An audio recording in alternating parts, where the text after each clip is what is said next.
Okay, hi and welcome to our next session, OMILIA, ongoing meetings in linguistic anthropology. And so far we've spoken about a few things, the basics of semiology in this second subject of our discussions in linguistic anthropology. And so far we've spoken about the fundamentals. We've spoken about Charles Sanders Peirce, and before Charles Sanders Peirce we discussed Saussure, and at very introductory levels. And you all know, and I've mentioned many times, that this is all an introductory part. You know, we're going to extend on everything later on after we get many of the fundamentals down. And you know, we're going to move on to finish semiology and semiotics, and then you know, the next subject that we're looking at, it will be conversation speech analysis in linguistic anthropology, and then move on to structuralism and so forth and so forth.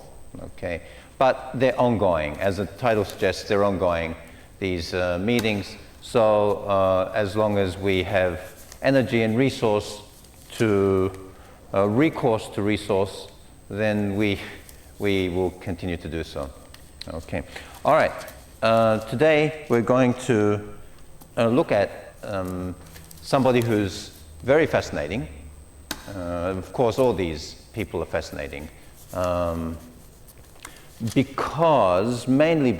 largely influenced by the fact that his work is not fundamental semiotics. It's not. It's applying semiotics. It's applied semiotics. Yeah.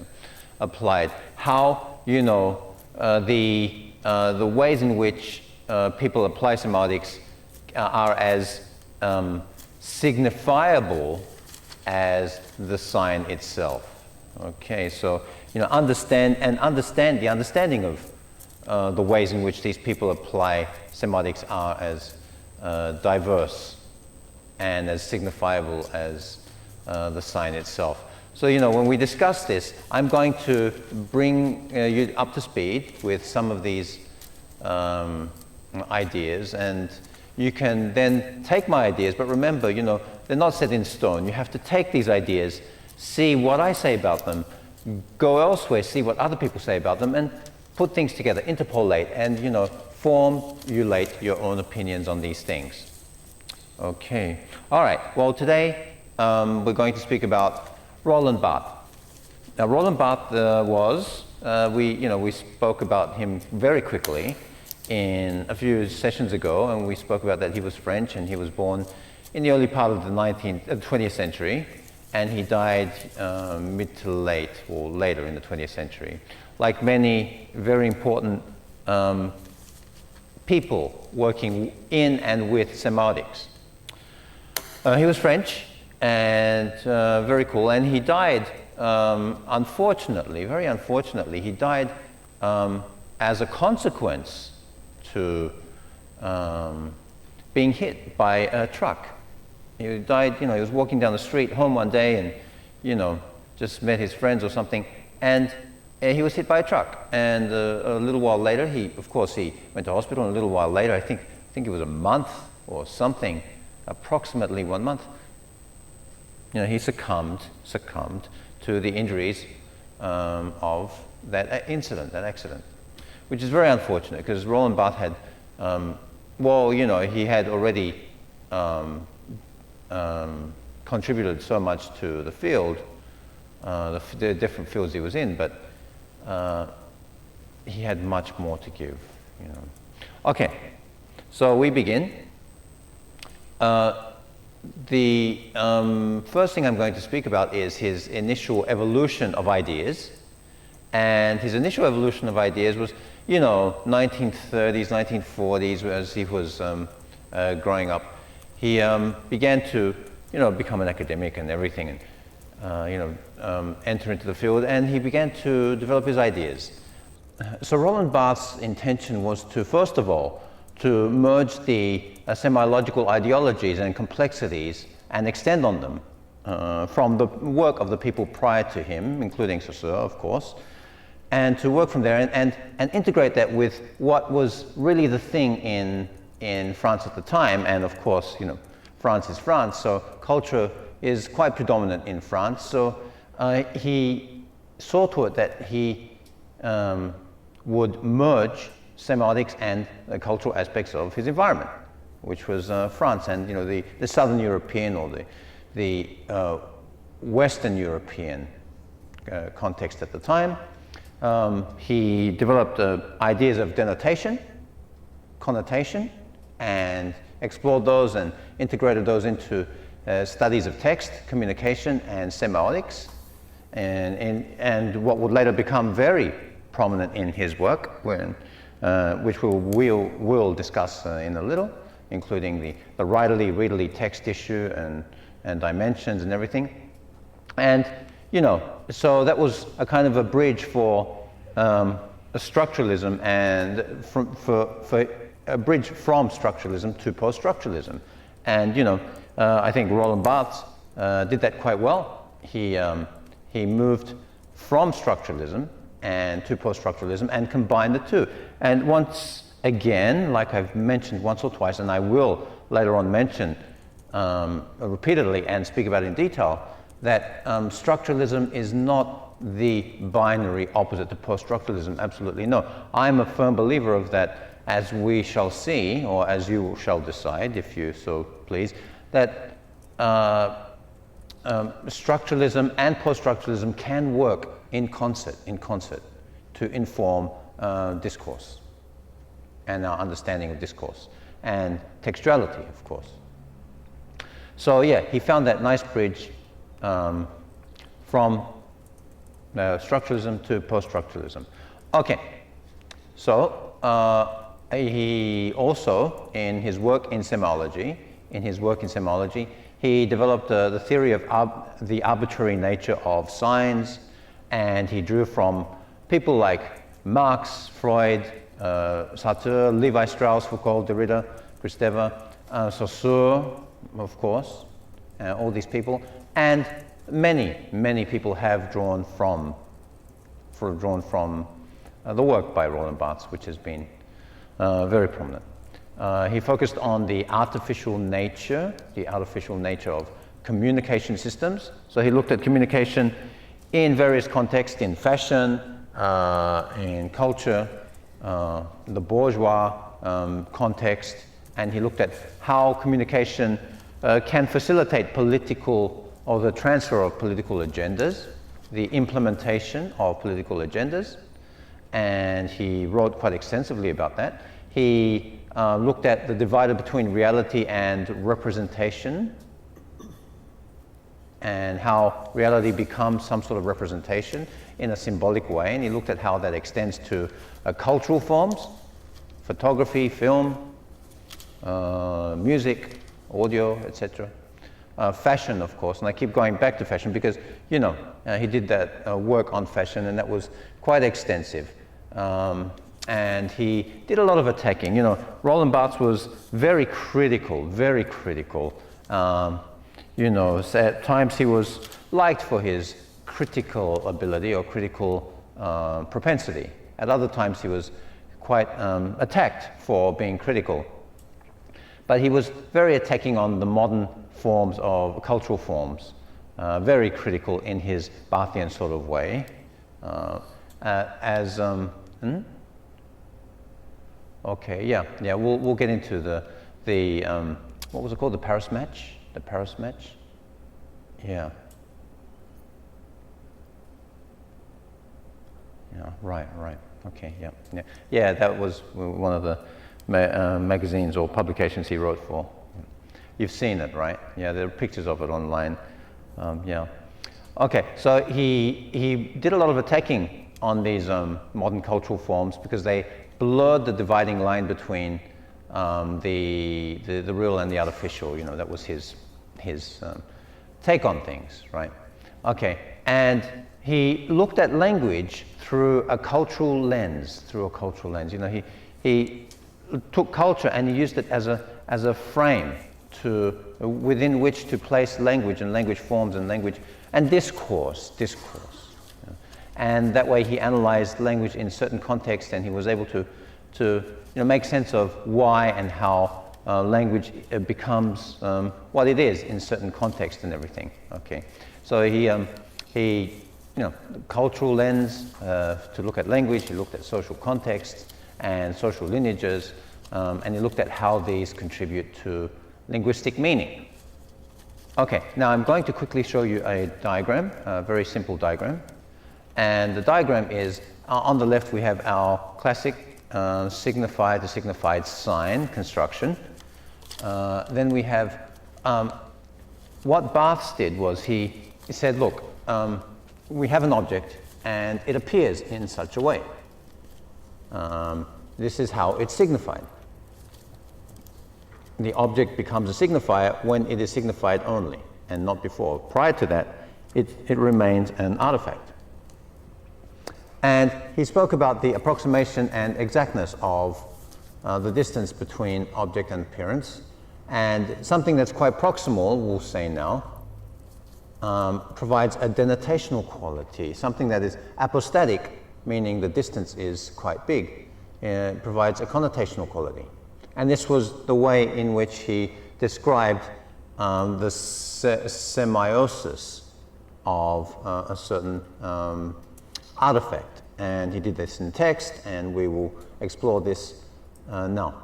We begin with looking at denotation and connotation, and I'm showing you now a diagram, a simple diagram, which is a description of how Barthes, Roland Barthes, described the denotation connotation process in its initial way. He differentiated denotation and connotation. How? First, he described that denotation had a simple meaning, or presented a simple meaning, whereas connotation presented a more complex meaning with deeper meaning, with layers of deeper meaning. So, for example, if we take a car, there are factual qualities and symbolic qualities. The factual qualities include that it's metallic, it's four-wheeled, it's a vehicle, and it's a Honda or a Ford or a Ferrari, whereas the connotational qualities are quite symbolic. And for example, that the car represents strength. It becomes a symbol of strength, longevity, wealth, affluence, security, or something. So the connotation becomes a multi-layered, deeper meaning. So sign perpetuation. If you look at the next diagram, I present a simple diagram initially about how signs perpetuate and how sign perpetuation works. We have on the left again our classic signified representation, which presents the sign, from which the sign emerges. And initially there's denotation when it's a very simple, straightforward, very conventional description. Convention is the key word, right? And then when we take this denotated signified and we revise that, we represent that somehow, or we revisualize that, it becomes a signifier, and that becomes a signified, and it's connotational. Of course, connotation becomes quite situated, not fully situated, but quite situated. If we look at the next diagram, which is the same thing really, but it shows it in greater complexity. We have the signified diagram on the left, the representation on the left. We have our denotation. Then this denotative signified becomes a new signifier, which becomes a connotated signified. And this again may become denotational, may not. It depends on its conventionality. And this then becomes a new signifier and then a new signified. And the sign becomes increasingly diffuse as the process goes on, as the process continues and progresses. So the codes that Roland Barthes employed for behavior and which generate and contribute to sign meaning included the visual, the verbal, the kinetic, the tactile, the auditory, you know, the instinctive qualities of the human. And he employed these in various ways to begin to describe the and analyze the textual qualities and semiological qualities of discourse and so forth. So, for example, if I give you an example, we say electronic music. You know, electronic music is, you know, you go to a nightclub or you go to a hotel, and these days everywhere there's electronic music everywhere. You know, and you think that, wow, the world's just become a dance world. You know, everything's dance music, electronic music. But in fact, it's not new. If you lived in the 70s, 1970s, 1975, 1976, 1977, you'd know that in the 70s, more than today, everything was dance, a disco version of something, disco version. Everything was disco, everything. You'd be surprised to know how many millions and millions and millions of records and songs were made into disco. You know, rock and ballads and all this, they were all disco versions. You know, disco was a big thing. It was a craze. It was an absolute craze. Now the electronic music is not such system is not such a craze, but still it's quite predominant. But in the 70s, disco was absolutely a craze. Okay, so electronic music. You know, you hear electronic dance music, and you know the denotational aspect of this is dance, of course, dance. You know, you hear boom, boom, boom, and you think dance, dance, dance. However, this being the factual meaning, the symbolic aspect, the connotational aspect of dance music is what? The connotational aspect of dance music is, you know, drugs, sex, unemployment. You know, you go dancing all night and you wake up at lunchtime and you know, you don't have a job because you wake up every day at lunch and you go dancing again the next night. That's the connotational idea behind dance music. Okay, so denotation. What did Roland Barthes tell us about denotation? He said that it's a surface meaning of an object. It's a surface meaning. It's not a deeper meaning, it's a surface meaning. And it's intended to be a first meaning, It's intended to be the front door. It's intended to be quite conventional and representational. It's a conventional symbolic representation, or a conventional symbol which is quite representational. It's generally the signified element of the semiotic process. Okay, generally, it's the convention. It's a conventional idea, the simple conventional idea behind an object. Being conventional, it requires a mutually agreed upon code of communication. So if we look at the diagram, we have, you know, a simple representation of how it is, the object and its appearance, the signifier, signified, and the distance between the two becomes a kind of approximation or exactness. Well, you know, you cannot have exactness because it's the signification process. However, you know, as literal as possible, as denotational as possible. Connotation, though, Barthes tells us, is a deeper meaning. It's a deeper meaning. It's very metaphorical. Metaphor, we're going to speak about metaphor and metonymy in, I guess the next session we'll begin to speak about that with Lacan. It's very metaphorical. There's a subsequent meaning, subsequent to the literal denotational aspect, and subsequent to connotation, there emerges another meaning. It's very situated. You know, situated. It doesn't have to be. Well, it cannot be conventional. It certainly doesn't have to be, and it most probably is not. It's context dependent. So depending on context, and it addresses the meaning intended by the addresser. Okay, so it intends to match the meaning intended by the addresser, which is an affordance. You know, if you look at the way affordances work, the anthropological concept of affordance, and it matches this to various possible meanings in memory. Okay, so hence it becomes an affordance, because you know you have you see the object, and it could be any number of things depending on how the perceiver sees it.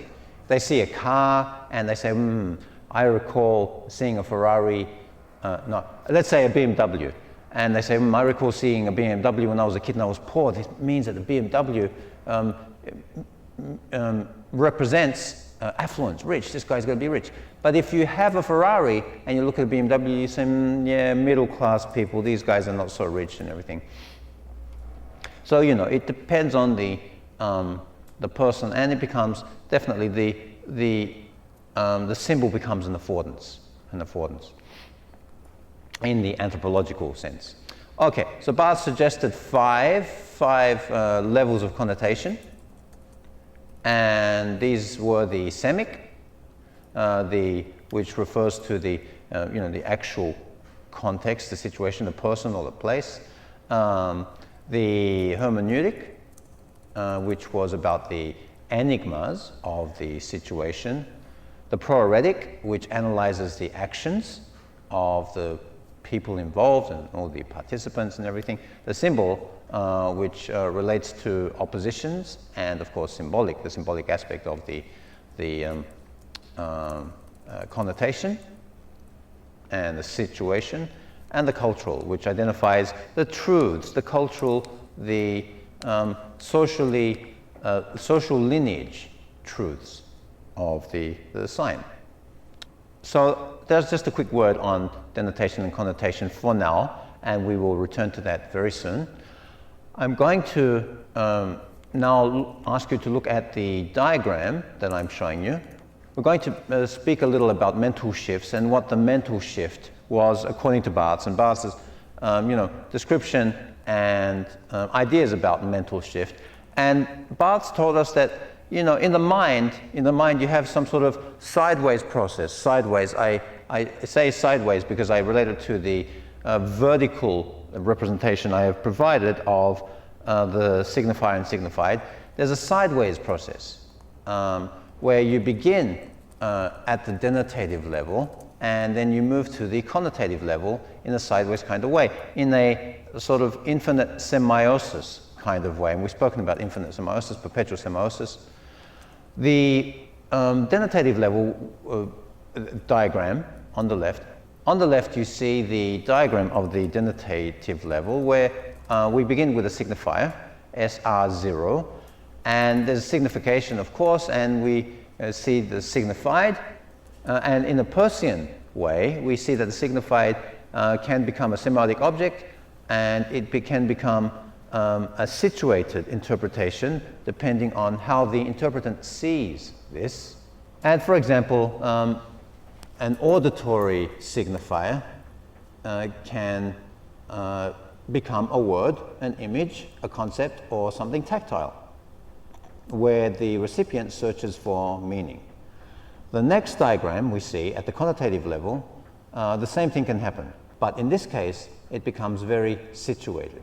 So the denotative signifier then becomes a connotative signifier, and then it may become another connotative or another denotative, and so forth, and so occurs the semiotic process.